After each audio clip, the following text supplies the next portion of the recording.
Hello and welcome to Friday Live.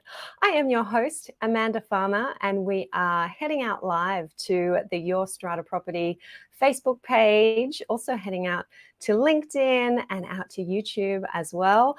I am here for you for the next hour around about to give you a wrap up of what has been taking my attention in the Strata space this week, what I think may deserve your attention in Strata this week, and just to have a general catch up with my Strata people. So it's so good to be here with you this Friday afternoon. If you are here live, drop me a hello. I can see those comments on Facebook and on LinkedIn. And if you are catching the replay, a special hello to you. How has your week in Strata been? Busy as always, no doubt. I'm a little tired today. I happened to wake up at about 4 o'clock this morning. It happens sometimes, often when I've got a bit on my mind, and I just decided to get up and get going with the day. And I told myself there'll be time for a little nap partway through the day to catch up, but it hasn't happened. So I'm wide-eyed here right now. I think I'm going to crash at 5 o'clock, but it is good to be here with you. I know many of you will be able to relate at the end of a busy week and a week of wild weather. I'm competing with the beating rain here at the moment. Lots of rain around the east coast of our country. I'm sure many of you are experiencing the same, and I think it's here to stay for a little while. So welcome to our Friday Live. Lots to talk about today, and many of you coming on in to say hello. Denise, it's looking like Denise is on YouTube. Great to have you joining us from YouTube. I think that is Denise. Good to see you. Thanks for saying hello. Great to see you too. Pete Smith is here. Hey, Pete. Welcome. Good to see you. Hello. Gordon is here saying hi from sunny Coffs Harbour. So not so rainy there. Lucky you. Welcome, Gordon. Thanks for joining us. Jen is here saying hi from Kingscliff, New South Wales. Great to have you all with me. It is a special day today, not just because it is Friday and we are having our Friday Live. It is a special person's special birthday. And that person is Michelle Saunders. Michelle is my EA in my legal practice, lawyers' chambers, and she also often helps us out on the Your Strata property side as well. It is her birthday today. A very special happy birthday to Michelle Saunders. And look, I know that she doesn't mind me saying, because she's been saying a lot to everybody lately, that her special birthday is the big 6-0. Michelle Saunders is 60 today. She is looking fabulous, as those of you who know her will know. And I know she's having a great day with friends and family. She's not letting the weather get her down. She's been out to lunch. She's been seeing her friends and family on this special day. And I know she tunes in often. I hope not today because she's off enjoying herself, but I know she'll check back in, and I wanted to wish her a happy birthday. Big 6-0 to Michelle Saunders. Chris Gray is here coming through to us from LinkedIn saying, it's been a while. Hello, Amanda. Hello, Christopher. Chris, how are you? Good to see you. Raymond saying happy 60th birthday to Michelle. Thank you, Raymond. Many of you will know Michelle, having spoken to her on the phone through Lawyers' Chambers, and also will have met her in person. So she's been with the team for a number of years now, and we're very lucky to have her. All right, who caught the podcast episode this week? Episode number 332, what is a hybrid loan? My chat with Andrew Boss of Strata Finance. Andrew described the hybrid loan as the holy grail of strata lending. And he shared with me in our chat how Strata's product is giving owners the financial flexibility that they have always wanted. Now, I was very interested to chat to Andrew after I heard about this product. There'd been some media about it. One of my members, I think, had drawn my attention to it as well, one of the members inside our online community, asking this question about how do we have a strata loan where some owners are part of the loan and have to contribute to loan repayments and interest through their levies, and other owners who can afford to fund a project upfront don't have to be part of the loan. How does that work? And I'm aware that for many years, our strata lenders and financial institutions who are engaged in lending to owners corporations have been trying to nut this one out, trying to work out how this is possible within the confines of our strata legislation and the various restrictions that are inherent in that legislation. And Strata say that they have done it. And in our podcast chat this week, Andrew explains how it is that they have done it. If you haven't yet managed to catch the episode, we have a link here. Rochelle is helping me out today. She's got a link that she will post in the comments here for you to go and check that one out. We have a few questions, a few comments posted under that episode on the website, also some questions and comments coming through to my inbox. I want to just touch on a few of those. And if you're here tuning in and you did catch the podcast episode with Andrew Boss, Strata Finance, talking about hybrid strata loans. If you do have a comment or you have a question, feel free to post it here, wherever you're watching this video, Facebook, LinkedIn, YouTube.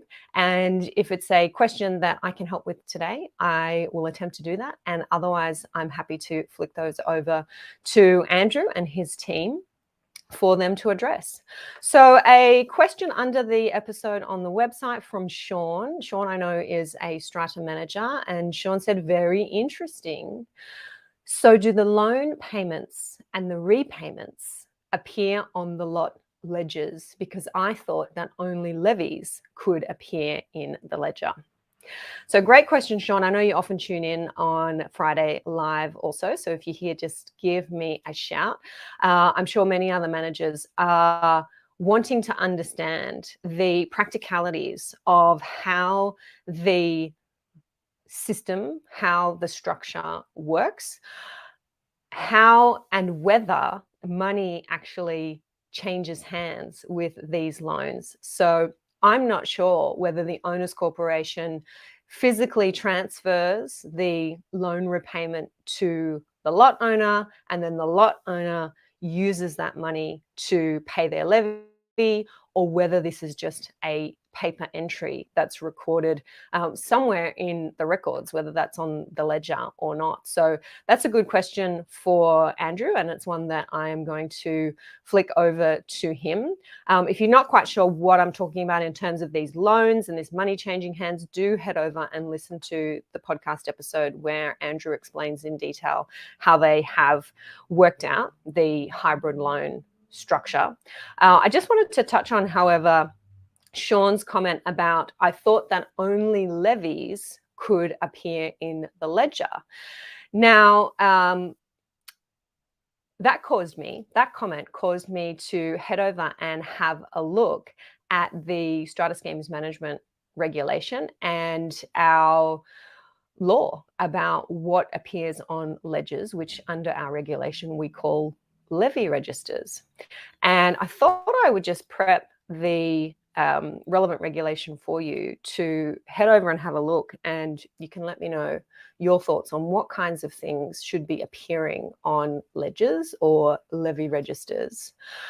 I will just find the right window to share here for you. I think this is it. Hopefully looking at the right screen here. Rochelle will give me a shout if we're not. Regulation 23 in our Strata Schemes Management regulation The levy register. The levy register must include a separate section for each lot in the strata scheme that is not a utility lot, and each of these sections must specify by appropriate entries the following matters in relation to each contribution levied by the owners corporation, and must indicate whether those entries are debits, credits, and the balances for those entries. Now, on my view, my understanding, my reading is that what we're talking about here with each entry in the levy register is essentially a ledger for each lot that records the levies, the contributions, also known as the contributions under the Act, what's been debited, what has been credited, the dates that this was happening, how the payments have been made, any discounts given for early payments and the balance of the account. And the form this ends up taking is the lot owner's ledger. So to Sean's point about what can appear on owner ledgers and isn't it just levies that appear on the ledger, I'm not sure that there's any restriction. I'm not sure there's any restriction, in my view, on what can appear on an owner ledger. We do see interest on owner ledgers. We often see other expenses on owner ledgers. And whilst I think that is permissible, you may have heard me previously comment on why I think sometimes that's a problem, because when we rely on the ledger to work out whether or not an owner is financial and therefore able to vote at a meeting, we might be looking at things like other expenses. And if those other expenses are on the ledger and they haven't been paid, they can push an owner to being unfinancial when actually their levies and any interest owing is actually up to date. So sometimes the software that helps strata managers to manage their accounts and assists with running these ledgers is not so sophisticated that it can tell the difference between unpaid levies and unpaid other expenses. And if we're just relying on the ledger to work out whether someone's financial and able to vote at a meeting, we can sometimes be a little bit misled. So you may have heard me say, and Sean may have heard me say previously, it's sometimes not a good idea to put other expenses, such as legal costs, for example, for debt recovery, legal costs on ledgers, because it can confuse the ledger and is not a true reflection of whether or not an owner is up to date with their levies. But I don't think there's anything at law preventing us in New South Wales from doing that, from putting other items, other expenses on owner ledgers, if that's what you want to do and that's what your software system allows you to do. So I'll just stop that screen share there. And Sean, I know if you're catching the replay, just let me know your thoughts on that. But thank you for that question about whether levies are the only thing that can appear on an owner ledger. And in respect to these hybrid loans that I was talking to Andrew Boss about on this week's podcast episode, whether the loan payments and the loan repayments appear on the lot ledgers as well. So I will shoot a question through to Andrew about how that process works in practice and let you know what his answer is to that. And if you are a strata manager and you're interested in the inner workings of these hybrid loans, I do suggest that you reach out to Andrew. He's going to be the best person to guide you and to answer these questions about how these work in practice. Another comment under this week's podcast episode from M saying, wow, congrats, Andrew and Strata Finance. It's very timely. I hope you make it to Western Australia soon, because the long-term impact of the 2020 recent legislation, 2020, in respect to 10-year plans, means that many strata companies in Western Australia are underfunded. And it would be helpful if there was an opportunity in WA for loans to be given to owners in smaller schemes so that they can fund this work that they're now required to do under their 10-year plans.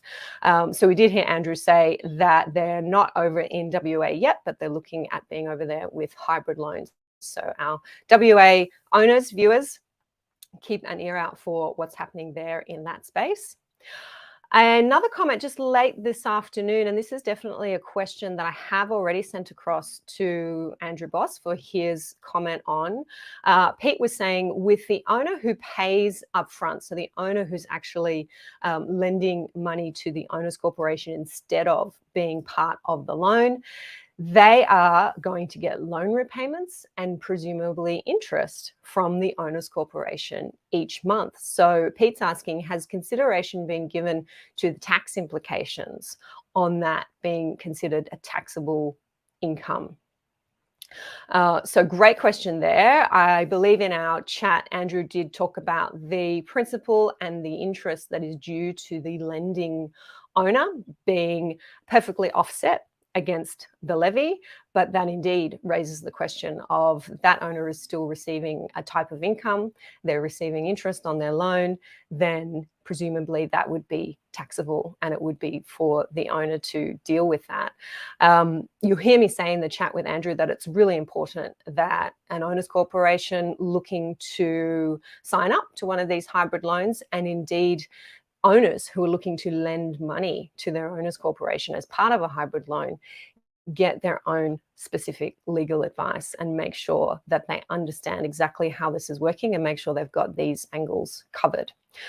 So Pete, you're not the only one who's asked that question about tax implications and interest payments that are due to owners under these loans. So I have flicked that one already over to Andrew, and I shall swing back around and let you know what the response to that is.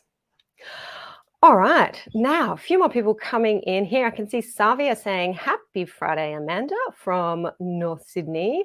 OSM, I think that's objective strata management. Do I have that right there, Savia? Good to see you. Thank you for coming on in. Now, short-term letting. Short-term letting I would like to dive into this afternoon, if you don't mind. We've had a few questions on the page over the last few weeks about short-term letting in response to call-outs for our Ask Amanda Now session. If you have a question for me, you can post it on the page, and if it is something that can fit into one of our 10-minute segments, then I address it. And I haven't had time to get to some of the short-term letting questions, but it is topical this week, and I thought this week was a good time to do it because there is some movement, some rumblings, some murmurs in the media once again about short-term letting. Perhaps we're gearing up for holiday season. And what we've been reading this week is Brisbane City Council in particular has confirmed that their ratepayers are going to get a flyer, a little bit of advertising with their next council rates notice, urging them to dob in their neighbours if they think their neighbours are renting out their property for short-term accommodation. And in the Brisbane area, there is a commitment from the council to increase council rates by 50% for those properties where owners are using the property for short-term rental. I believe that is if they're using it for more than 60 nights in a year for short-term rental accommodation, then you have to let the council know, and the council is going to whack you with a higher council rates. This is because of the rental crisis. We're actually seeing this around the country, not just in Queensland. Excuse me, I think the vacancy rate in Brisbane was reported at 0.7%. I think nationally, the vacancy rate at the moment is sitting at about 1%. And in interviews with ABC News, or the one that I was watching, the Brisbane City Council was saying this is not about profit. This is not about getting money in for the council. This is about trying to open up homes to people who need them. So we need longer term rental accommodation.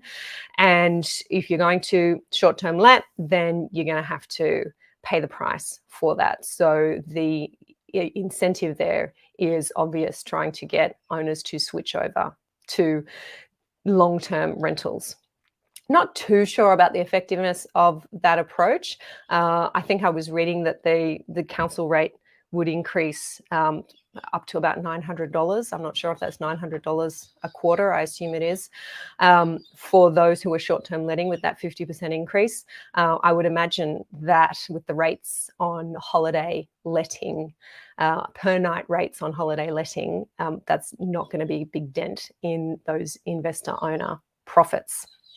I'm just seeing Patricia come on in, who's saying, Amanda, I've asked those questions too. Patricia, this is your lucky day, because today I am answering your questions about short-term letting. So we will definitely be getting to those. I'm so glad that you are here.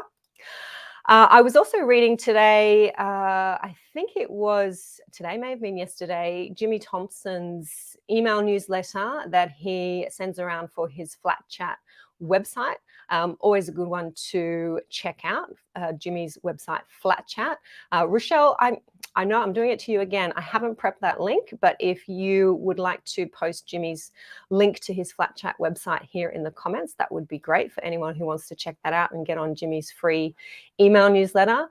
He was talking about this issue as well, and I understand that he's going to write about it in his column in the Australian Financial Review this weekend. And it was Jimmy who said that he believes Randwick Council in Sydney also wants to raise rates on residential properties that are being used for Airbnb and similar short-term letting. But apparently, again, Jimmy's words, Randwick Council have been told that they can't do that. So interesting to watch that space.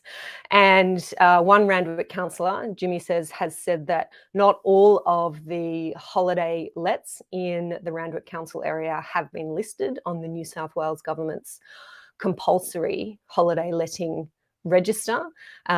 Jimmy's suggesting that maybe they could take, Randwick Council could take a leaf out of Brisbane City Council's books and invite its residents to dob in a neighbour. So I'm interested in your thoughts on this concept of dobbing your neighbours in if they are short-term letting. We see in Brisbane that there are higher council rates to pay if you are using your property for short-term rental accommodation. Certainly in New South Wales, there are rules about what you need to do if you are short-term letting. And I'm going to share a little bit with you about those rules to make sure you're across them. They are very relevant to us who are living in and owning strata properties. Phil is saying, whoop, just lost Phil's comment. Phil is saying, I hope the Brisbane City Council has thought it all through better than last month's Queensland government land tax grab and reversal. Yeah, interesting. I think this proposal for the rate hike for those who are short-term letting has been on the table for a little while. And I think now it's kicking into gear. As I said, I just don't know how effective it is really when you look at an investor's bottom line. I don't know that it's going to make much of a dent. Steve is saying local governments may impose development conditions on the length of occupancy, but they have to be enforceable. Or to be enforceable, local governments must place relevant covenants on the property title. Yeah, indeed, that has been the issue here in New South Wales, Steve, that we have had clear breaches of development consents and council planning instruments when it comes to short-term letting, but council has not moved on enforcing those conditions or doing anything about it. So covenants on the title definitely are a way to deal with that directly. No covenant, no enforceability. Yeah. And I'll just give a hello to, I believe, Layla, who has come in. Hey, Layla, I missed your hello earlier. Good to see you. All right, so what are the New South Wales laws on short-term letting in strata? This is definitely something that has been discussed in our member forum over in the Your Strata Property online membership community. And what I have done, because this was quite a good discussion, I think it was nearly a year ago now that we were having this discussion just ahead of new laws commencing in New South Wales. And one of our very astute members was asking me, Amanda, what the laws were about. And she was saying, this is what's happening in our building. And she had a few questions arising from a short-term letting bylaw that her community wanted to put in place. And we were having a bit of a debate back and forth about what the new laws meant.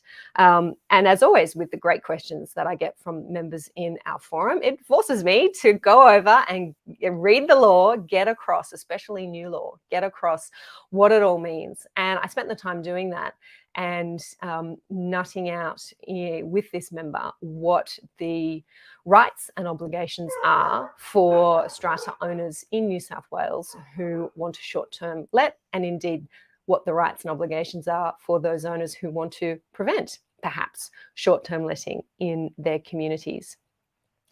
So what I am going to do, hopefully, if I have this one ready to go, is share my screen with you. And this is actually, I haven't done this before on StreamYard, so I hope this works.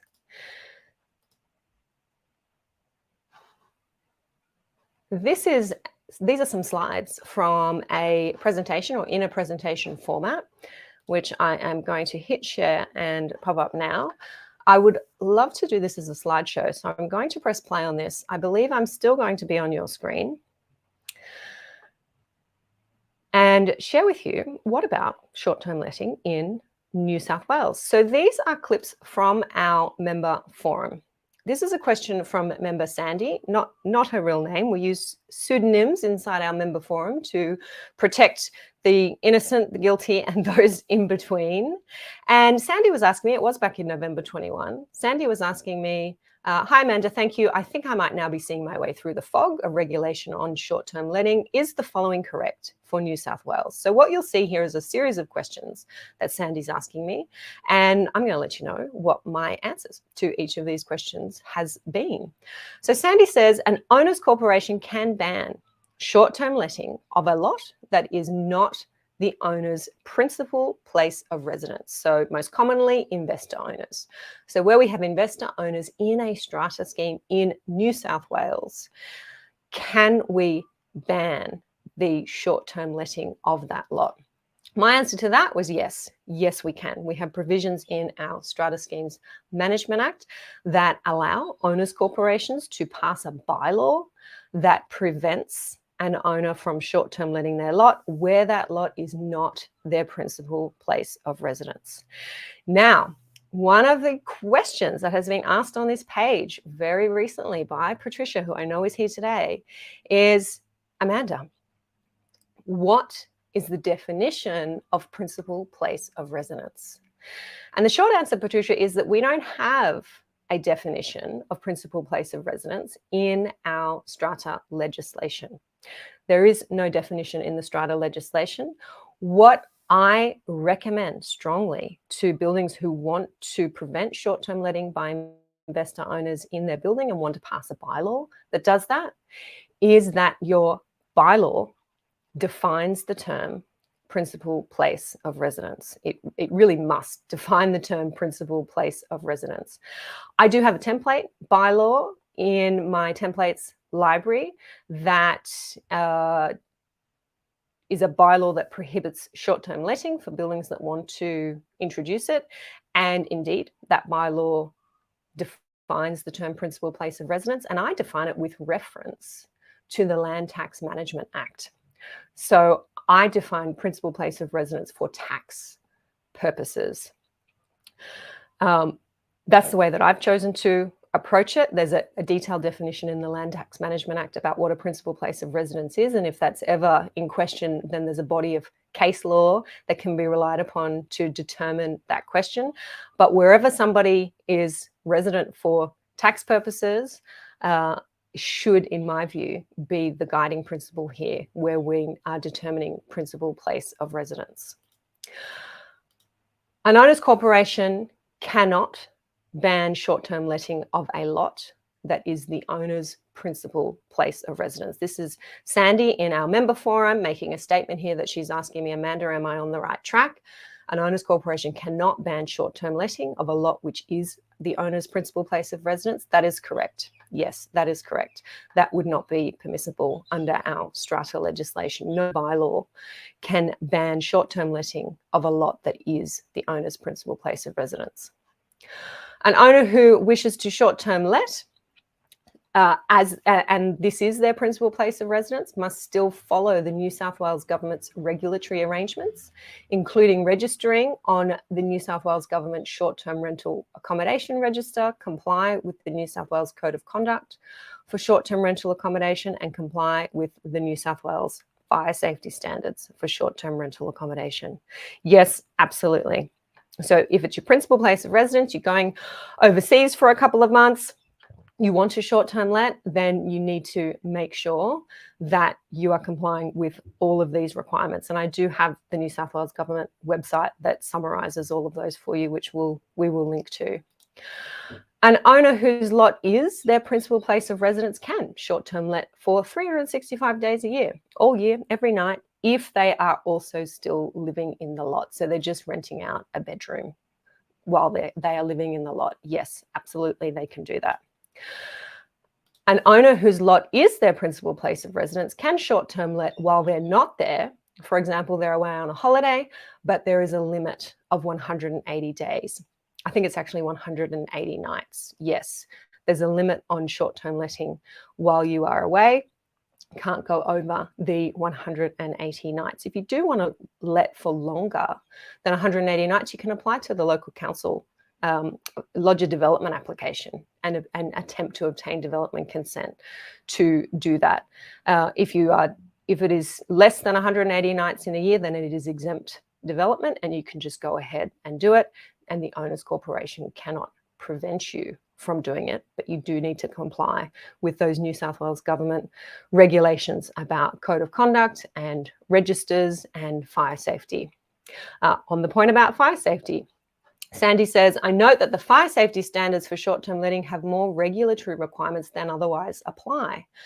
For example, an evacuation diagram inside the lot, a fire extinguisher, a fire blanket in the kitchen. I assume compliance with these regulations and the requirement for short-term rental registration are the responsibility of the lot owner and are not matters the owner's corporation needs to monitor. Is that your view? Was that my view? Well, my answer here to Sandy, in answer to those 6 points above, I've said spot on, Sandy. In relation to point 6, yes, the owner of the lot is responsible for compliance with the fire safety standard, though many buildings are enshrining that responsibility in a bylaw so that owners can be held to account that way also. So really important that you have, if you have short-term letting going on in your building, that you have a bylaw that regulates that short-term letting. And I think absolutely it needs to, I don't just think, I strongly recommend that it defines the term principal place of residence. My template defines it with reference to tax legislation, specifically the Land Tax Management Act, and also that your bylaw draws in all of those government requirements in New South Wales that relate to code of conduct, registration on the register, and compliance with fire safety, so that if there is a difficult owner with difficult guests, then the owner's corporation can be tackling that problem from a couple of different angles, from the bylaw angle and the bylaw breach angle, and also then from the New South Wales Government Code of Conduct angle as well. In terms of my template bylaw that I have mentioned, we do have a link for you if you want to get your hands on that. It is available to our members inside our bylaw library for free, and otherwise it is for sale on the website. It's $147 for that template bylaw, which ticks off all of these items that you've seen me here discussing with Sandy in our member forum. Just scrolling back up, I haven't been looking at this screen while I've just been sharing here. So There may be some comments here to cover off. So Patricia was saying earlier, there is a difficulty for an owner's corporation because there's no definition of what is a principal place of residence when a special bylaw exists per section 137A. Yep, you've done your homework there, Patricia. That is the relevant section in our New South Wales legislation. And I think since you've posted that comment, you've heard me say you need to define that term in your bylaw. So have a look at my bylaw template if you haven't already. Maureen saying, hi, Amanda, we tried to have a bylaw, but some owners wouldn't agree. Yeah, tricky. If you can't get that special resolution across the line, then indeed you won't be able to have that bylaw in place, which makes it tough if you have quite a few owners who are short-term renting in your residential strata building and they are investor owners. And the way to prevent them from doing so, if you wanted to, is to have that bylaw in place. But if they hold the balance on a special resolution to knock it down, then that is going to be difficult. Some more comments here and some hellos. Megan saying, hola, good to see you, Megan. Glad you could join us today. Patricia is saying, yes, agreed. The bylaw we have doesn't include a definition of principal place of residence. Yep, it's got to be in there. I don't know why it wasn't defined in our strata legislation. I suppose maybe because it is a recognised term that we can easily locate in other pieces of legislation, perhaps. I don't know if that was the intention. But for those who are trying to put together their own bylaws and to regulate this issue, perhaps without guidance from the experts, then it is a bit of a trap for inexperienced players there. Steve is saying Brisbane Council cannot retrospectively register a covenant. No local government can do this. I suspect that the dob in your neighbour policy is ultra vires. Yeah, well, maybe. And maybe that's why Randwick Council is saying, no, we can't do it. We can't do it. Thanks, Steve. Petra is saying, good afternoon, Amanda. Have to listen later. Have a great weekend. Thank you, Petra. Thanks for dropping by.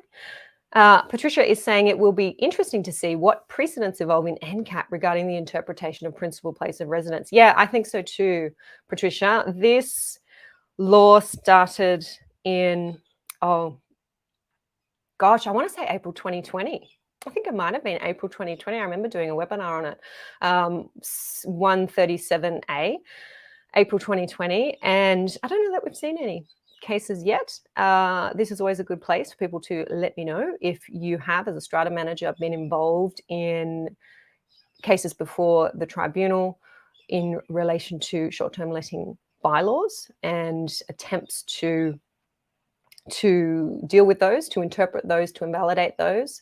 I know there have been cases about fines and expenses being charged and enforcement costs around short-term letting, cases about deactivating security keys where there's a breach of a short-term letting bylaw. We've been told that that's not on, removing somebody's access to their home because, or to their place of residence, however short, because they haven't complied with a bylaw is not on. But as for the definition and the interpretation of the term principal place of residence, to my knowledge, we haven't seen that yet. So yeah, I agree. An interesting one to watch. And thank you, Patricia, for asking that question.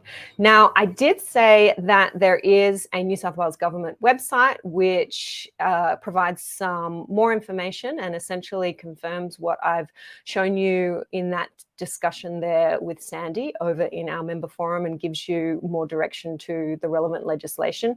The legislation is a mix in New South Wales of strata legislation, fair trading, one of the fair trading pieces of legislation, and New South Wales planning instruments and planning legislation. So it's all brought together to be a regime for regulating short-term letting in all properties, not just strata properties, though of course our strata legislation applies exclusively to us in strata properties. So Rochelle has the link here for us for the New South Wales government website dealing with short-term rental accommodation. So if you're interested in finding out more, go and check out that link.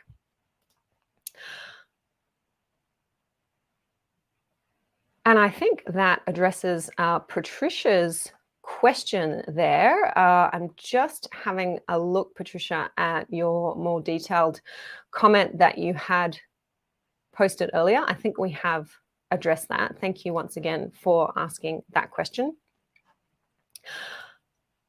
Shifting gears here to some fun and frivolity, because bylaws are not fun. Bylaws are fun. They're fun, especially when we're interpreting legislation and talking about terms like principal place of residence and the Land Tax Management Act. Fun and frivolity galore, but a different type of fun. The Women in Strata end of year party is happening next month. And I am very excited to be attending that in Sydney. And I would like today to specifically invite strata managers, our hardworking strata managers, and those who are supporting our strata managers in strata management companies to join us at our Women in Strata end of year party. It is happening on Wednesday, the 16th of November at 6 p.m. We will be at Veranda Bar in Elizabeth Street, Sydney, kicking off there. We have a private DJ who will get some good vibes flowing for us as we sip on a cocktail or maybe two and relax with full catering in a gorgeous venue. And this event, we have limited capacity. We always have limited capacity for these events, and they sell out every year. And because we want to recognize and we want to reward and we want to make space for our hardworking strata managers, this year we have limited the tickets that are available to industry people who are not strata managers. So in the strata space, we call those people suppliers. They are suppliers to the strata sector. They're your lawyers, your accountants, your engineers, your building contractors, your plumbers, and energy providers. We have limited the tickets available to suppliers. And because of that, those tickets have sold out. They have sold out. So I have to be very clear that in sharing with you the details of the Women in Strata end of year party, I'm not inviting suppliers. You're not invited. You can't come. If you haven't got your ticket, unfortunately, those tickets have sold out. There are only tickets left for strata managers. So Rochelle has the link to go and grab your ticket, and they're not expensive. They are $20, and 100% of ticket sales will be donated to our favorite charity supporting women and families. So if you are a strata manager, and many of you have already gone and got your ticket, those tickets, we've kept a few in reserve, but there ain't too many. There ain't too many left. So if you're a strata manager, you want to head over to that webpage. It is an Eventbrite webpage, and secure your spot at our Women in Strata end of year party. Savi is saying, yay for strata managers for the end of year party. Yeah, I hope you can join us, Savia. Do grab your ticket. I would love to see you there. And always a fun night at the Women in Strata end of year party. Oh, men are invited too.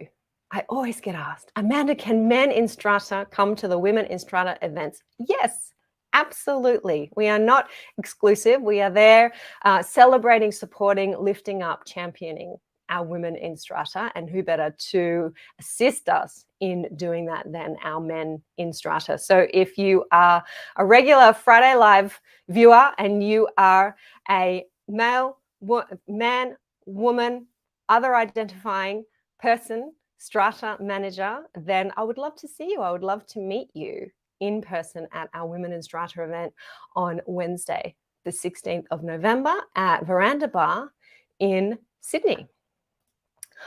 Alrighty, now one further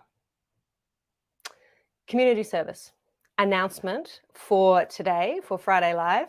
In case you missed it, we now have the ability to bulk upload our annual reporting information for our New South Wales Strata Hub. So I posted this on the Facebook page, I believe, earlier this week, and a couple of Strata managers said, "Oh, great, missed that, Amanda, didn't see that that was available."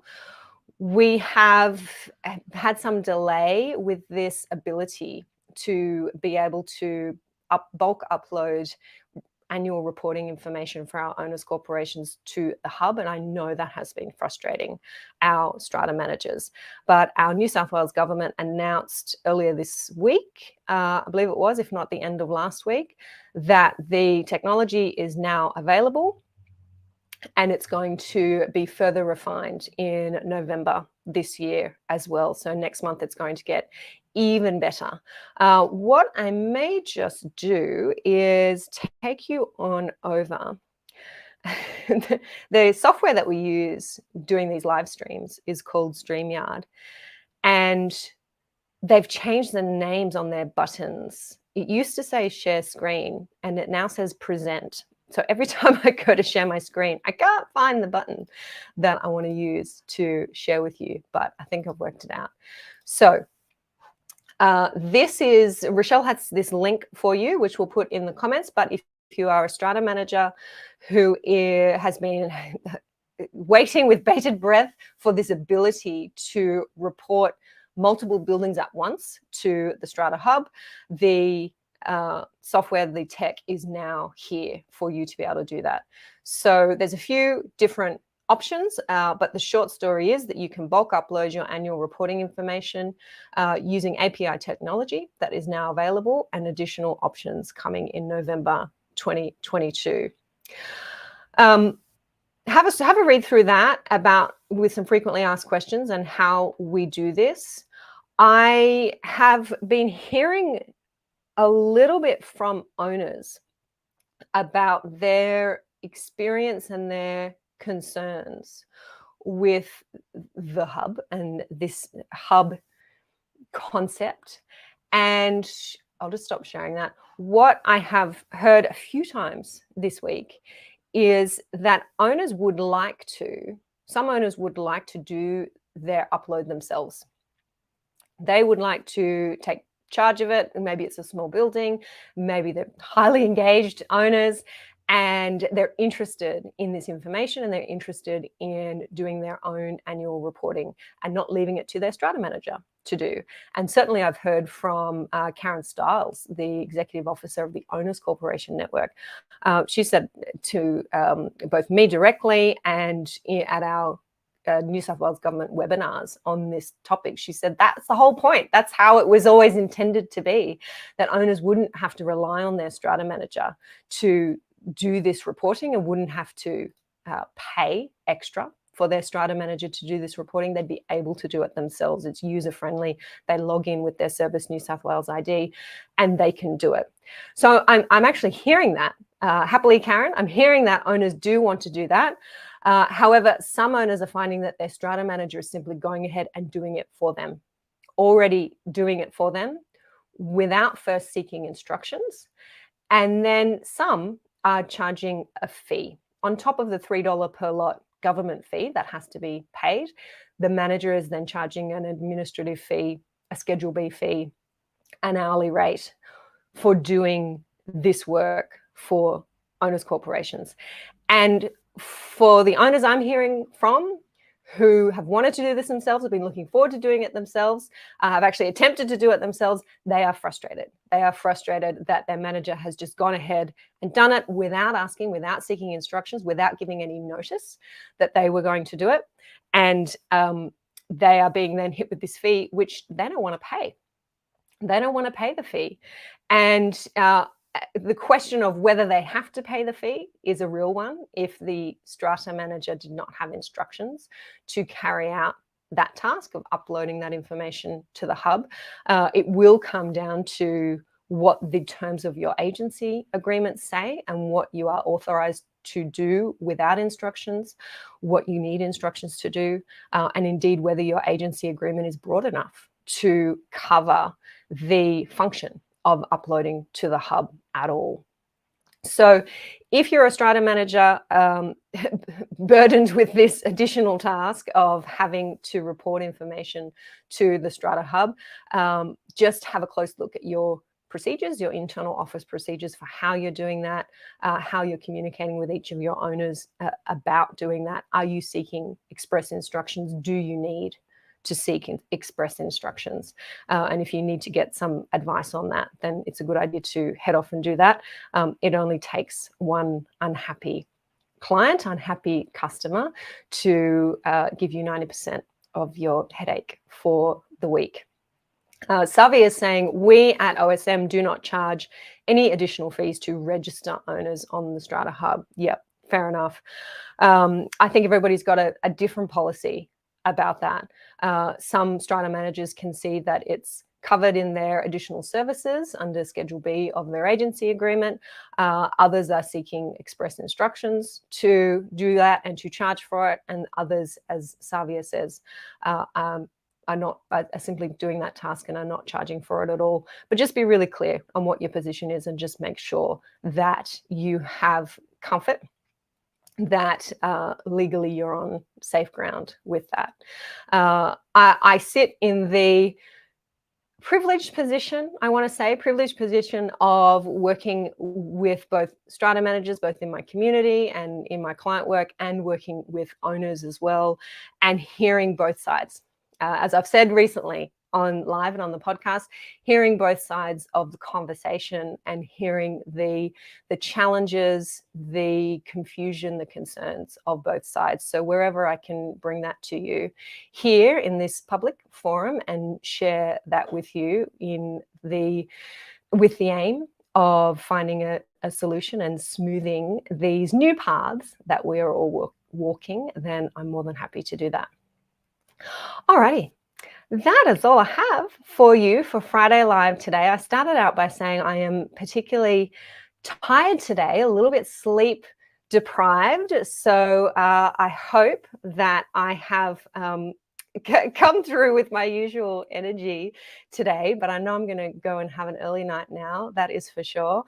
And I thank you for joining me for today's Friday Live and for our wrap up of the week that was in Strata. Patricia's still here and saying, thank you very much. Great podcast. Thank you, Patricia.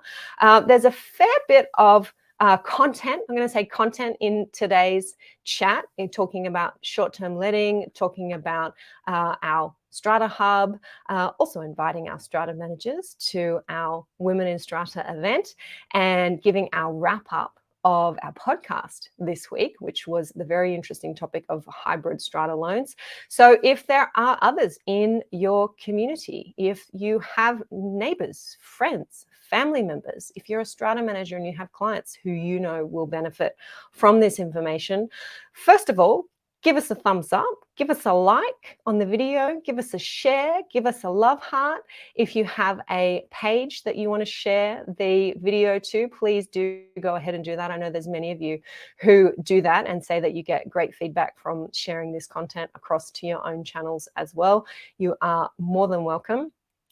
And you are more than welcome to join me here this time next week.